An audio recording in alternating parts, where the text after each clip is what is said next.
안녕하세요. 생생한 현장감과 깊이 있는 분석을 더한 이 시각 뉴스 마포스퀘어의 문희정입니다. 금요일 마포스퀘어 일부에서는 현재 가장 이슈가 되고 있는 정치와 경제 뉴스 전해드리고 있는데요.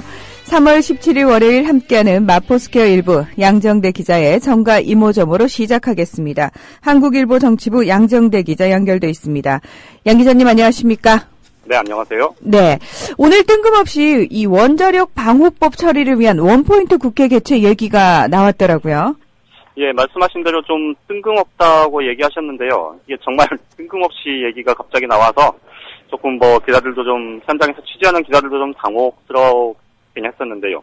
이 원자력 방호법이라는 게 정식 명칭은 원자력 시설 등의 방호 및 방사능 방제 대책법이라고 합니다. 네. 이게 이제 유엔 핵 테러 억제 협약에 따라서 그 법을 개정을 해서 핵물질 방호 협약 내용을 이제 반영을 하는 건데요. 핵 관련 범죄의 범위를 좀 넓히고 또 여기에 이제 처벌도 강화하는 그런 내용의 법입니다.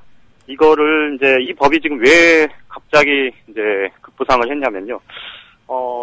이달 24일, 25일 날 네덜란드 헤이그에서 제3차 핵 안보 정상회의가 예정이 돼 있다고 합니다. 이게 이제 2년 전에 2012년에 우리나라에서 한번 열린 적이 있었는데요. 네. 당시에 2012년에 우리나라에서 열릴 때 그 비준서를 이제 각 나라들이 제출을 하기로 했고요. 우리나라도 이번 그 핵안보 정상회의 이제 2014년에 열리는 이전에 비준안을 내기로 그렇게 약속을 했었는데 우리나라가 개최국이었는데 이 비준안을 내려면 이제 국내법이 개정이 되어야 한다는 겁니다. 그런데 이제 우리나라가 2년 전에 핵안보 정상회의를 개최했던 당사국이고 또 남북 대치 상황이고 북핵의 위협에 노출돼 있는 나라고 그러니 우리나라가 좀 시급하게 이것 처리를 해야 24일, 25일 박근혜 대통령이 핵안보 정상회의에 참가했을 때 비준안을 그 전에 낼 수 있다. 이제 이게 정부의 논리입니다. 네네. 그런데 좀 문제가 되는 거는 아까 뜬금없다는 부분을 제가 앞서도 강조를 했고 또 사회자께서 말씀을 하셨습니다만은 이 문제 사실 핵안보 정상회의가 있다는 건 이미 일정에 다 나와 있었던 거고 그런데 이 원자력 방호법이 사실 그동안에 작년 연말국회도 물론이고 2월 임시국회 여야가 그렇게 첨예하게 대립했었던 그 시기 동안에 사실 언론을 통해서 이 법에 대해서 들어보신 청취자분이 아마 거의 없으실 거예요. 네, 저도 사실은 정말 처음이었거든요. 예, 네. 저도 오늘 지금 사실 다른 신문, 그러니까 언론 보도를 통해서 최근에 좀 일부 얘기가 나왔습니다만은 그 전에는 사실 이 법이 그렇게 중요하게 빨리 시급하게 처리되어야 된다 이런 생각을 별로 못했거든요. 그런데 지금 정홍원 국무총리가 지난 14일 날 강창희 국회의장에게 전화를 걸어서 이거 원포인트 국회라도 열어서 이 법 빨리 처리해달라 이렇게 요청을 했었다고 합니다. 그리고 오늘 정홍원 총리가 이제 국회를 방문을 했는데요. 사실 강창희 국회의장이 내일부터 아세안 국가들을 순방을 할 계획이 있었는데 이거를 주말에 급하게 취소를 했습니다.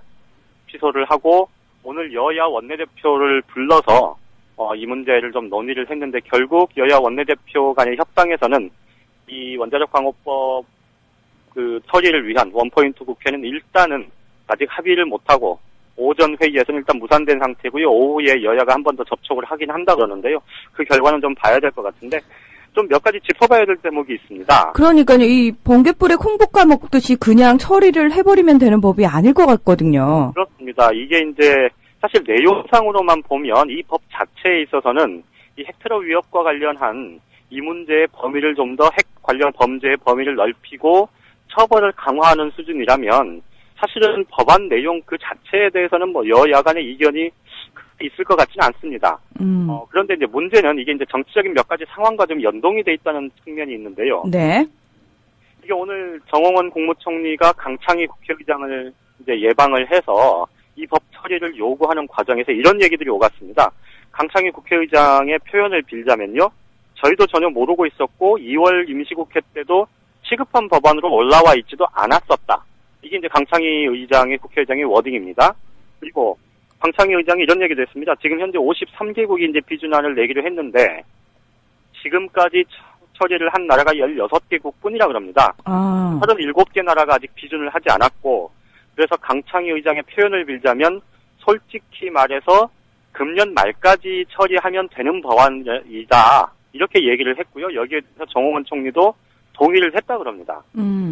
그러니까 이게 불효불급하게 정말로 시급하게 처리를 해야 될 법안이 아니라는 건 국회의장도 알고 있고 정홍원 국무총리도 알고 있다는 거죠.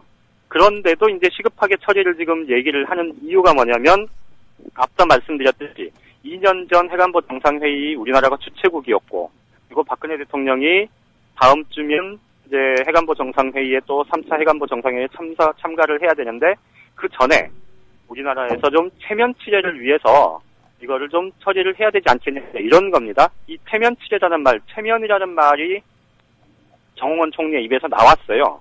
그러니까 이게 이제 정말로 시급해서 처리를 해야 되는 법안이라고 얘기를 하는 게 아니고 이게 최소한 우리 대통령의 좀 면을 살려줘야 되는 게 아니겠느냐 이런 취지에서 오늘 나왔다는 거죠. 그런데 이제 여기에 또 한 가지 좀 걸려있는 정치적 현안들이 몇 가지가 있는데요. 말씀드렸듯이 일단 이 법 자체는 여야 간의 이견이 별로 없는 법안일 것 같고요.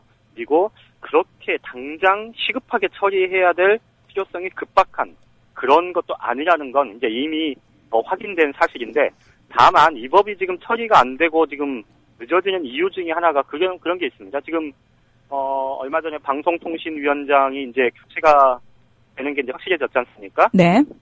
방송통신위원장 이경재 방송통신위원장의 교체설이 나온 그 배경 중에 하나가 바로 이 법안의 처리였다는 게 이제 뒤늦게 지금 여권 인사들 사이에서 나오고 있는 얘기인데요.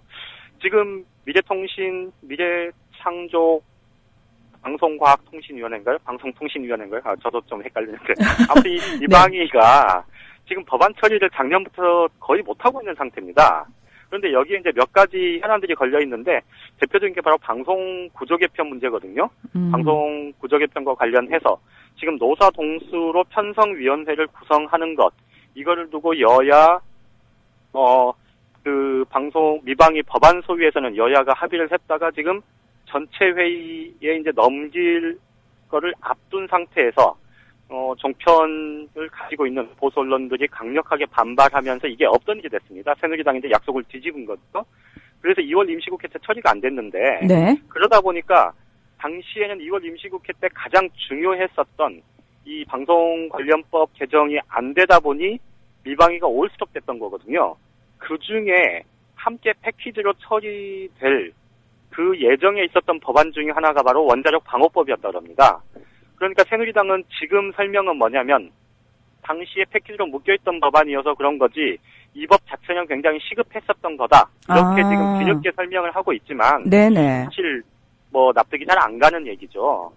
오늘 지금 새누리당 지도부가 일제히 이 방호법 원자력 방호법 개정을 위해서 원포인트 국회 반드시 열어야 된다 이렇게 주장을 하면서 하고 나왔는데 이게 말씀드렸듯이 시급한 법안이라고 하기도 어렵고 결국 대통령의 체면을 좀 살려주는 법안이다 이렇게 표현하는 게 맞을 것 같은데 말씀드렸듯이 여야 간에 미방위에서의 가장 중요한 현안인 쟁점이 되고 있는 이 노사 동수로 편성위원회를 구성하는 문제, 이 방송관련법의 처리가 늦어지면서 특히 이제 새누리당이 약속을 뒤집으면서 이게 지금 논란이 되고 처리가 안 돼 있던 거거든요.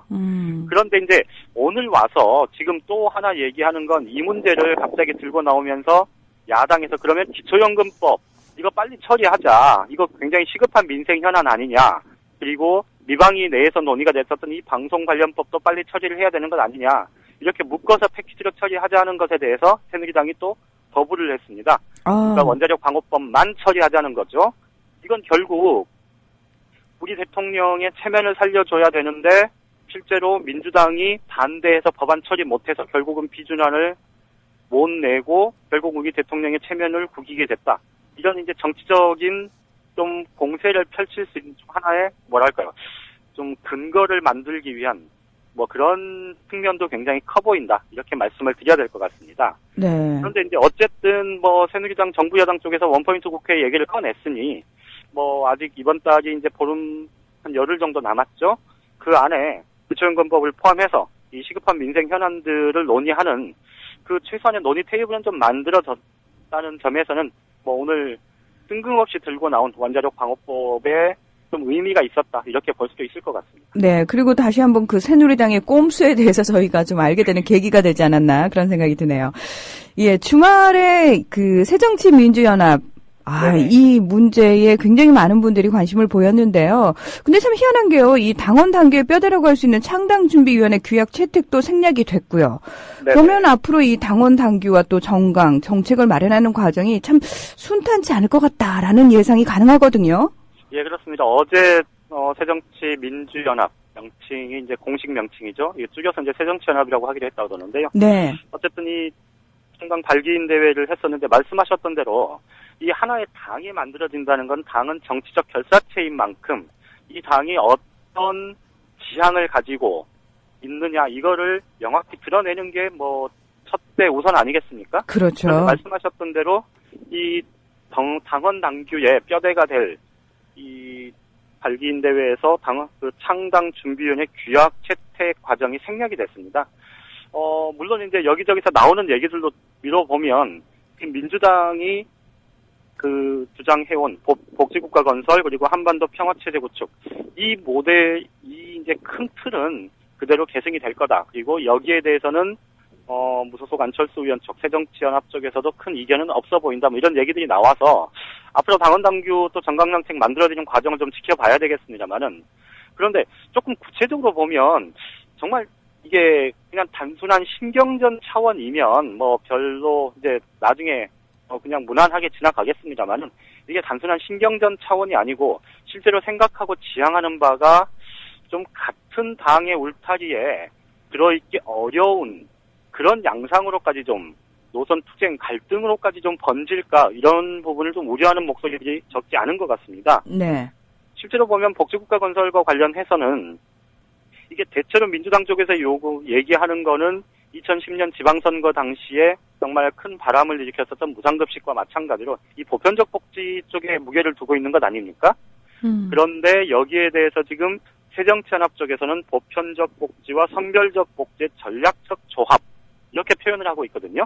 네네. 그리고 한반도 평화체제 구축 부분에 대해서는 뭐 별 큰 이견은 없습니다만 이 전반적인 그 당의 지지 기반 이쪽에 대해서 지금 새정치연합 쪽에서는 성찰적 진보와 합리적 보수를 아우른다 이렇게 지금 표현을 하고 있단 말이죠. 네. 그리고 사실 그 복지국가 건설을 강조하는 건 이 성장을 도외시한다 뭐 이런 이제 비판들이 그동안에 있어 왔긴 했습니다만 이 성장과 복지의 선순환을 사실 전제한 얘기이기도 한데 이거에 대해서 포용적인 성장 이제 이런 표현을 새정치연합이 쓰고 있는데 방금 제가 말씀드렸던 보편적 복지와 선별적 복지의 전략적 조합 또 성찰적 진보와 합리적 보수를 아우르는 그리고 포용적 성장 이 표현들이 표현이 좀 그렇긴 합니다만은 사실 굉장히 좀 뭐랄까요 나이브하다 그리고 어떻게 보면 좀 뭐랄까요 굉장히 포괄적이고 좀 어떻게 보면 지극히 당연하고 일반론적인 얘기다 이런 생각이 좀 드는데요. 그러니까 좋고 이상적인 말들을 다 갖다 붙여놓은 느낌이라고 그렇죠. 해야 되죠. 예. 그렇죠.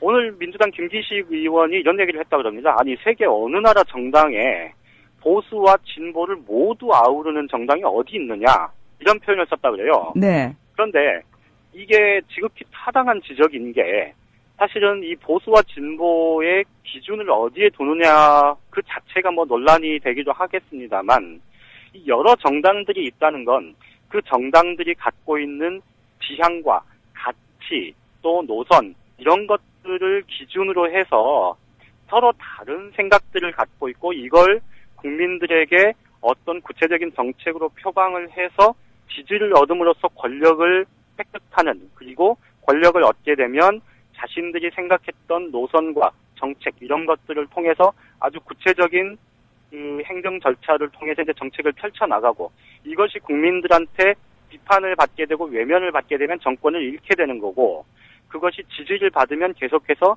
정권을 유지하는 것 아니겠습니까? 그렇죠. 그런 점에서 보면 명확한 정치적 지향과 노선을 밝히는 게 굉장히 중요할 텐데 지금 무소속 안철수 쪽 새정치연합에서 주장하는 이런 좀 굉장히 포괄적이고 혹은 말씀하셨듯이 좀 굉장히 좀 이상적이고 또는 뭐 이것저것 이렇게 두루뭉실하게 이렇게 섞어놓은 듯한 그런 걸로 갔을 때 과연 다른 정당과 어떤 의미에서 어떤 차별점을 보일 수 있을지 굉장히 좀 답답해 보인다 이런 느낌이 좀 듭니다. 네네.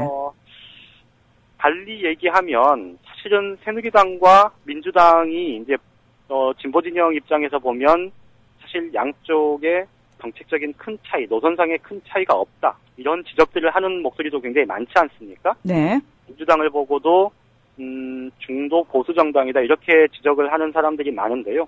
지금 새정치연합 쪽에서 주장하는 이런 것들이 이제 정강정책에 또 당헌당규에 어떻게 구체적으로 담길지는 좀 지켜봐야 되겠습니다만은 자칫 잘못하면 이게 좀 굉장히 뭐랄까요, 좀 너무 포괄적이고 좀 짬뽕 비슷한 그런 측면이 이 하나의 지금 제1야당이 태동하는 과정에서 좀 제자리를 좀 좌표에서부터 좀 제자리를 잡는 과정이 굉장히 어지럽지 않겠느냐 이런 지적들을 할 수 있을 것 같습니다. 네, 오히려 신뢰감을 주지 못할 확률이 더 커지는 거 아닌가 약간 걱정도 되고요. 네, 오늘 얘기 여기까지 듣겠습니다. 고맙습니다.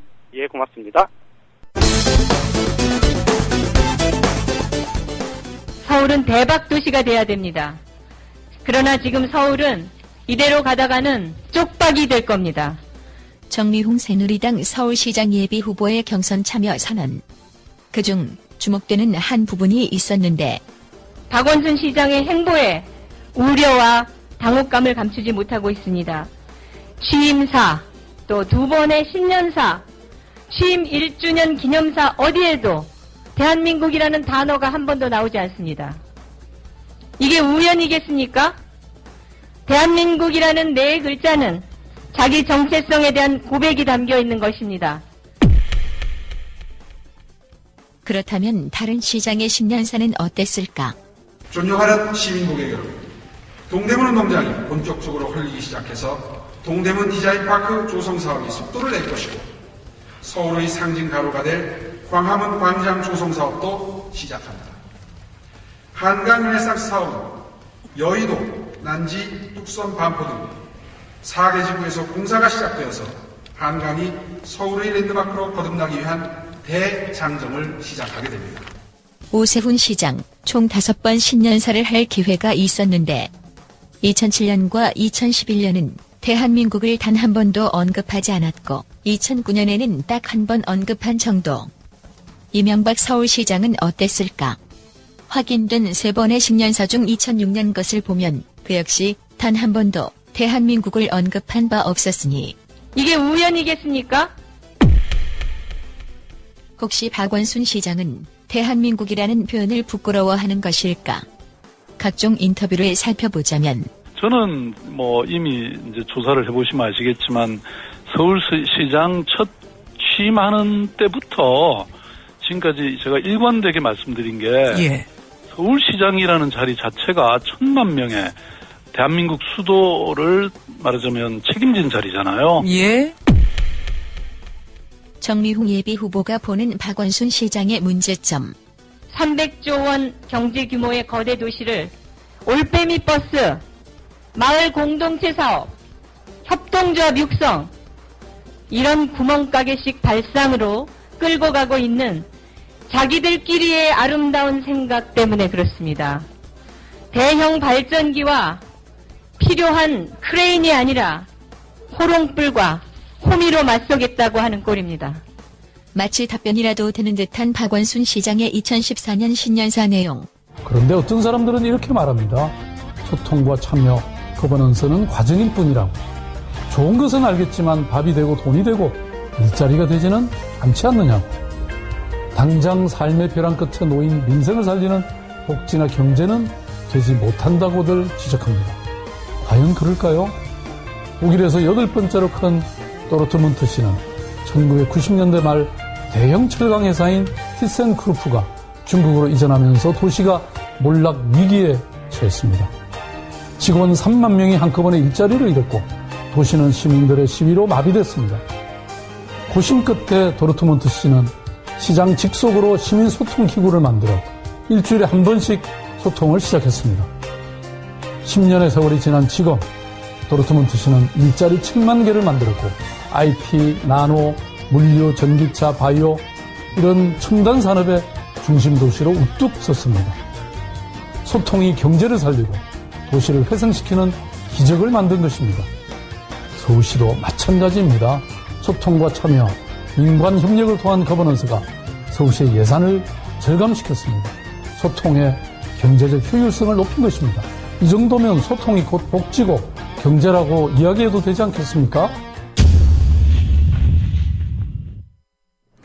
여러분께서는 국민TV 라디오 마포스퀘어 일부 문희정과 함께하고 계십니다. 계속해서 오늘의 경제 뉴스 들어보겠습니다. 김광수 경제연구소의 길경식 연구이사 연결돼 있습니다.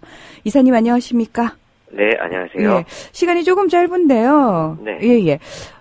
그 세계 경제 상황 어떤 상황인지 짧게 브리핑 부탁드립니다. 일단 아마 시간이 좀 짧다 보니까 오늘은 미국하고 유럽 관련해서만 말씀을 조금 드리도록 할게요. 네. 오늘 내용은 한국은행 그 해외 경제 포커스라는 자료에 있는 내용인데요. 먼저 주요국들 관련해서 미국 같은 경우에는 그 연초에 비해서 조금 회복세가 주춤하고 있는 것으로 나타나고 있습니다. 1월 중에 제조업 생산이라든지 소매 판매, 주택 판매가 조금 주춤해지고 있고요. 물론 고용 지표라든가 소비자 신뢰 지수, 경기 선행 지수가 좀 나아지고 있다라고 하지만 연초에 비해서는 어쨌든 경제 전반적으로 조금 위축되고 있는 모습이고 또 2014년도 4, 4분기에 GDP 성장률이 속보치 때에는 3.2%였는데 이게 잠정치를 발표하면서 거의 1% 가까이, 그러니까 2.4%로 하향 조정이 됐습니다. 그러다 보니까 또 이런 부분에서 좀 경기가 위축되는 그런 그 영향이 좀 있었고요. 미국의 또 1월 소비자 물가 상승률이 1.6%에서 1.5%로 또 조금 낮아지는 모습을 보이고 있는데요. 미국 같은 경우에는 2008년도 글로벌 금융위기 이후에 크게 세 가지의 경기 부양책을 사용해오고 있는데 그 첫 번째가 이제 양적 통화 확대책이라는 많이들 들어보셨을 건데 그것이고 두 번째가 이제 2015년도까지 제로금리 정책을 실시하겠다는 또 공격적인 이제 제로금리 정책, 그리고 마지막으로는 정부가 천문학적인 재정 적자를 일으켜서 경기 부양 사업들을 계속하고 있는데요. 지금은 이 세 가지 중에 한 가지인 양적 통화 확대책을 올 1월서부터 이제 단계적으로 줄여가고 있는 상황입니다. 그러니까 세 가지 중에 한 가지를 단계적으로 줄여가고 있는데도 지금 미국 경제뿐만 아니라 전 세계 경제가 이에 대해서 좀 충격을 이렇게 받을 정도로 미국 경제뿐만 아니라 전 세계 경제가 좀 약해져 있는 불안정한 상황이라는 걸 좀 알 수가 있고요. 또 지금 미국 같은 경우에 국채 발행 잔액이 17조 달러를 이미 넘어서는 상태입니다. 이 국채 발행 잔액이란 것이 꼭 정부의 부채를 이야기하는데 우리나라에서는 이게 좀 일치하지 않는 부분이 있어서 문제가 되고 있고요. 그리고 미국에서도 이제 지방정부, 공기업 등 공공 영역의 부채를 다 합치면 24조 달러가 넘어갑니다. 우리나라 1년 GDP가 1조 달러인데 그거에 비해서 24배, 그러니까 우리나라 경제 24개만큼의 빚이 공공 영역에 있다라는 거거든요. 네. 근데 이 빚이 많은 것도 문제지만 더 큰 문제는 이렇게 빚을 어마어마하게 썼는데도 불구하고 경기가 확실히 나아지고 있는 그런 모습이 보이지 않는다라는 거예요. 부동산 가격 같은 경우에는 뭐 2008년도 수준까지 이미 회복됐다라고 하지만 앞에서도 말한 것처럼 거래가 전혀 늘지 않고 있고 또 금융기관들은 이 양적 통화 확대책으로 어느 정도 그 회복을 빨리 했고 이미 2008년도 이전 수준을 넘어서는 이익을 내고 있는데 실물 경제는 그렇지 않거든요. 그래서 이 정부의 정책, 그러니까 지금 돈을 쏟아부어서 어떤 자산 시장의 가격은 떠받쳐지고 있지만 이게 실물 시장에서는 어떤 뚜렷한 효과를 내고 있지 못하는 상황이다라고 보여지고요. 유럽 지역 같은 경우에도 좀 비슷합니다. 이 보고서에서는 완만한 회복세를 보인다고 판단하고 있지만 이게 완만한 회복세라기보다는 그동안 이제 마이너스 성장을 해오던 것을 겨우 이제 마이너스를 면한 정도라고 생각하시면 될 것 같고요.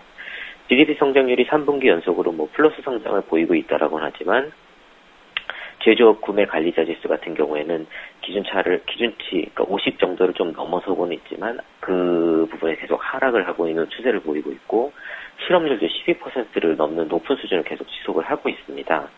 이렇게 볼 때 유럽 지역도 미국과 마찬가지로 막대한 돈을 쏟아부어서 지금 경기 부회복을 부양을 하기 위해서 애를 쓰고 있지만 이게 실물 경제, 그러니까 생산 경제 부분에서 아직도 뚜렷한 회복의 기미가 보이지 않는 상황이다라고 보여집니다. 그래서 이 천문학적인 빚이 오히려 이제 이자라든가 원금을 갚아야 되는 그 부담이 점점 더 커지고 있는 상황이다라고 할 수가 있겠는데요.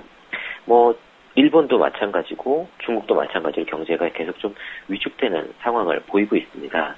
이렇게 볼 때 세계 경제 상황을 좀 간단히 살펴보면 미국이나 선진국들이 아직도 뭐 수치상으로는 몇 가지 수치가 좋아지고 있다라고는 하지만 좀 불안정한 경기 회복세를 보이고 있고, 이 불안정한 경기 회복세란 것도 대부분이 막대한 부채, 그러니까 정부가 정책적으로 돈을 시장에 쏟아부어서 경기를 떠받치고 있는 그 상황이고, 이게 시간이 지나도 이 실물 경제에서 이제 수익이 다시 이제 민간 경제가 제대로 살아나서 거기서 탄력을 받아서 민간 경제 자체적으로 수익을 내야 되는데 그런 부분들이 아직 뚜렷하게 보이질 않고 있어서 정부나 가게나 기업 부분도 마찬가지로 다 지금 부담이 계속 더해져 가고 있는 상황이다라는 겁니다. 네네. 그리고 대부분 이런 이제 전 세계적으로 위기 상황이 초래된 그 이유를 보게 되면 부동산이라든가 증권화 금융상품으로 인한 거품 붕괴가 이런 위기를 초래한 것이거든요. 그러니까 우리가 주목해야 되는 부분이 바로 이 부분인 네, 거죠. 예. 네. 그래서 우리나라 같은 경우에는 물론 부동산 가격이 2008년도부터 서서히 빠지고는 있지만 아직도 이 거품이 제대로 해소가 되지 않은 상황이기 때문에 이런 부분들이 다른 선진국들의 사례와 같은 경제 위기로 이어질 수 있는 그 위험한 상황이다라고 보여집니다. 네네. 계속해서 부동산 정책이 나오고는 있습니다만 저희가 이 시간을 통해서 끊임없이 반복적으로 말씀을 드리고 있죠. 부동산 거품입니다. 그렇기 때문에 여러분께서는 사실 정부 정책만 믿고 부동산 관련해서 어떤 투자를 결심하시거나 또는 그 부분을 따라가시게 되면 굉장히 나중에 곤란해지실 수 있다는 거 저희가 확실히 말씀을 드리죠. 네. 네, 오늘도 여러 가지 소식 고맙습니다. 네, 감사합니다. 김광수 경제연구소의 길경식 연구이사였습니다. 자, 마포스퀘어 1부는 여기서 마무리하고요. 잠시 후에 이윤호의 고전으로 본 오늘로 다시 찾아오겠습니다.